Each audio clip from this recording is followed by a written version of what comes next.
Hi everyone, my name is Anna, and you're listening to another episode of Raffles Podcast. Since we launched the podcast, we've discussed a lot about various mental health conditions, especially those that affect adolescents the most. Today, we're taking a sidestep to talk about a condition that affects adults, specifically women, and it is postnatal depression.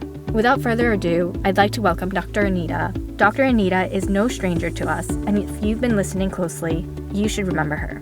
Hi, Dr. Anita. Hi, Anna and everyone. I hope everyone is doing well. I'm very happy to be here once again. It's my first time on the show with you, Anna. I know. I'm so happy to finally be able to meet you, and I look forward to learning more from you today. Jumping into the topic on postnatal depression, Dr. Anita, we know the condition typically affects some women who have just delivered and feel the blues about their new phase in their life. What exactly do these women feel, and how do we know if someone has postnatal depression?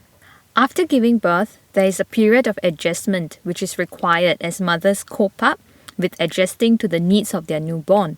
And this includes things like interrupted sleep, breastfeeding, and some mothers have even undergone surgery to give birth, which requires a longer healing time and rest. They may also be on medications or in pain. During this common adjustment phase, some women may experience postpartum blues, where they have changes in their mood, more tearing, irritability, and even some depressive symptoms. However, postpartum blues resolves within about 2 weeks with support. Postpartum blues is also common with about 1 in 2 first-time mothers experiencing this condition.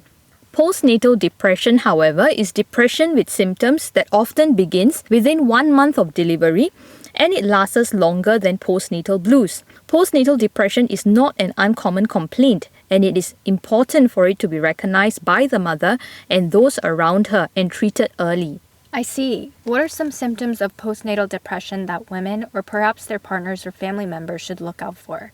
Symptoms of postnatal depression are similar to those of depression, but also include further symptoms related to motherhood and the care of the newborn baby. The symptoms of depression include having a low mood, loss of energy, more tearing, a loss of interest in things that one used to enjoy, and feelings of worthlessness and/or feelings of hopelessness. In depression, there could also be a change in appetite and difficulties with sleep.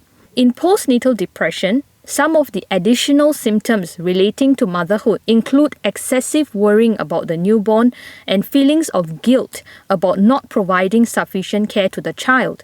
Dangerous symptoms include having disturbing thoughts of oneself or the baby, or thoughts of self-harm or harm to the baby, for which immediate medical attention at the emergency department is needed.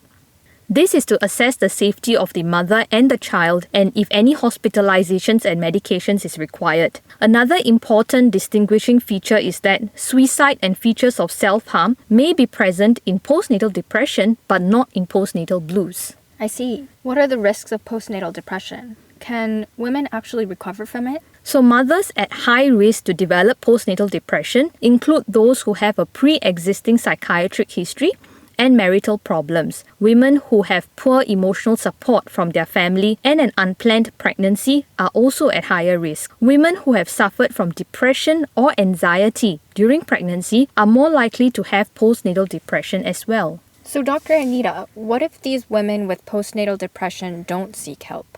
Can it resolve on its own?